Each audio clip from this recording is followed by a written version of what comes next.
Greetings, lords and ladies, and welcome to the Westeros Vibe, where fabulous hair exists only in the show.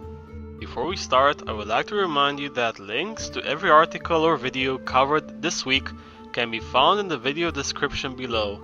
Also in the description you will find timestamps so that you can choose which stories you will want to view.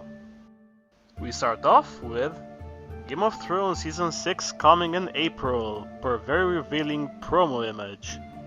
In case there are those among your number who haven't seen the poster, then you should look away because it may just give you the wrong impression and spoil everything.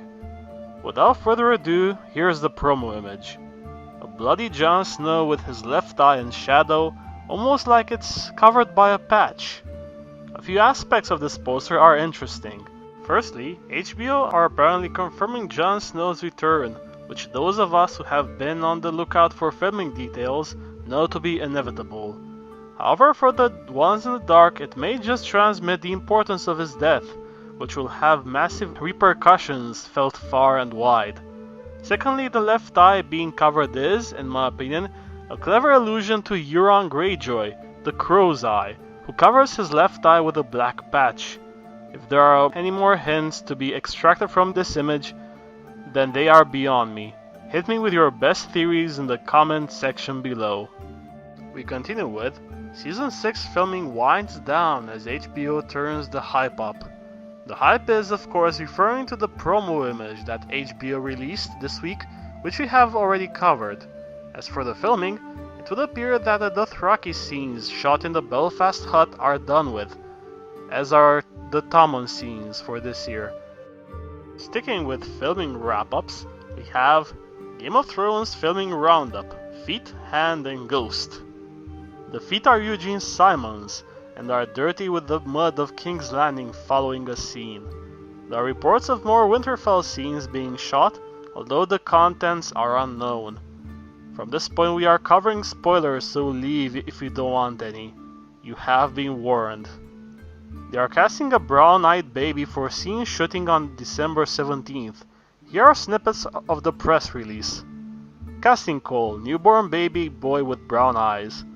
We are currently casting for a baby boy up to 1 month old, or under 10 pounds, in weight for filming in Belfast in December 2015. Criteria for applications: 1. Baby boys with brown eyes aged up to 1 month. Will accept submission who are under 10 pounds in weight. 2. Must be available for filming Thursday 17th of December. That is all the relevant information that we can use. It is very likely that this will end up being Baby Lord Commander of the Night's Watch, and will probably appear in that certain scene that we have been waiting for. Moving back to King's Landing, there are reports of scenes between Cersei, Jaime, and the new Hand of the King, unknown at this time. A Melisandre scene was shot in great secret, possible the resurrection of Jon. Also, apparently Ghost will have a bigger role this season, as the stick on which the animators will add in the direwolf was used a lot, thus apparently confirming the theory of Jon warging into Ghost after his death, and then shoved back within his body by Mel. Lastly, a scene between Ned and Lyanna has been filmed, possibly the one involving the Promise. Moving on to a more delicious story. The 5 most delicious feasts in Westeros. Time for another fun list, this time involving medieval food described so vividly in the books. The first feast is the one given in honor of King Robert's arrival at Winterfell in Book 1. It contains such delicious fare as sweet fruity summer wine and honeyed chicken, which Ghost also got to enjoy. Next, at Daenerys and Drogo's wedding, there's horse flesh aplenty, including roasted with honey and peppers. However, there were also duck wings loaded with honey and grease, thick black sausages and Dothraki blood pies, and later fruits and sweetgrass stews and delicate pastries. That horse meat did sound rather delicious, all things considered.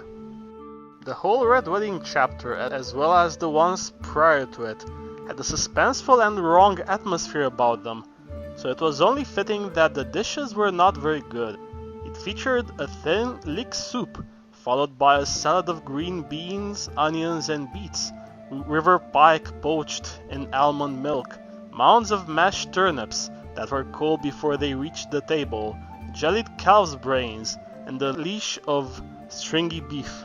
It's sad that all of those brave Northmen and rivermen died with such unimpressive food within their bellies.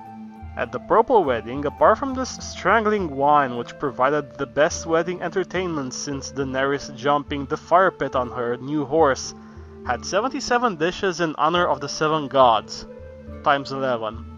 It contains such delicacies as honey gingered partridge, roast herons and cheese and onion pies, trout cooked in a crust of crushed almonds, crabs boiled in fiery eastern spices, slivers of swan poached in a sauce of saffron and peaches, and of course the pigeon pie, which Joffrey never got to savor properly.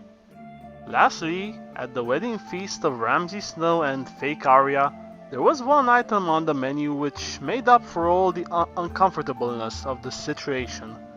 3 gigantic pies, as wide across as wagon wheels, their flaky crusts stuffed to bursting with carrots, onions, turnips, parsnips, mushrooms, and chunks of seasoned pork swimming in a savory brown gravy.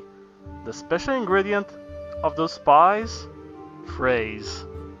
Namely Jared, Simon, and Rhaegar, provided by Lord Wyman Manderly, one of my favorite tertiary characters for this reason. Moving on, we have Smalljon Umber cast. A few episodes ago, we went over casting calls for someone who sounded like Smalljon Umber, and like clockwork, here is apparent confirmation.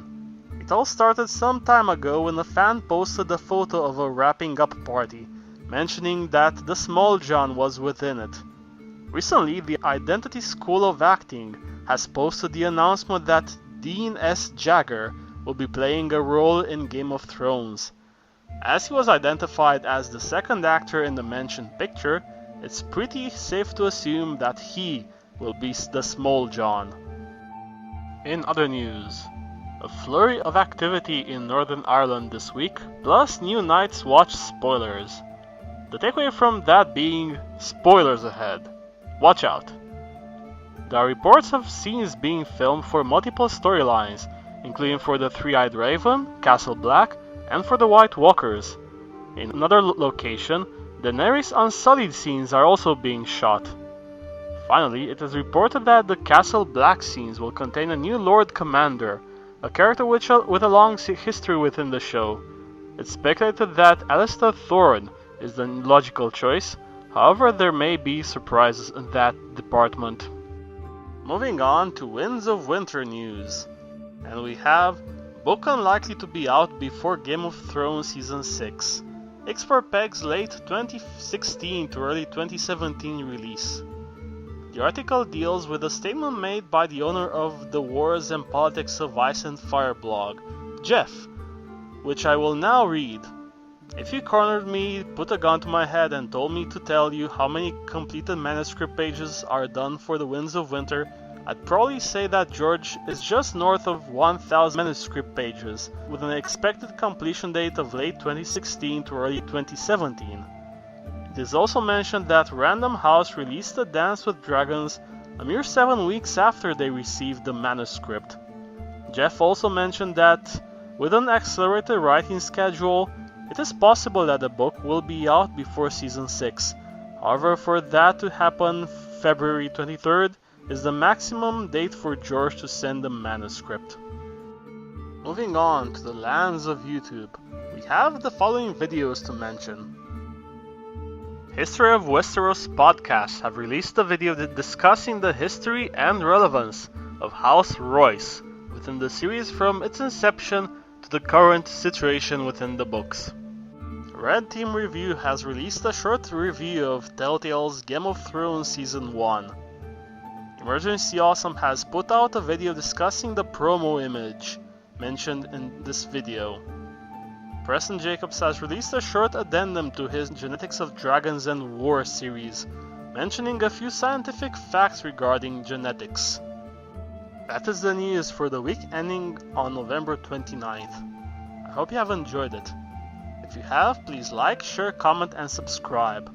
And stay tuned. Goodbye everyone.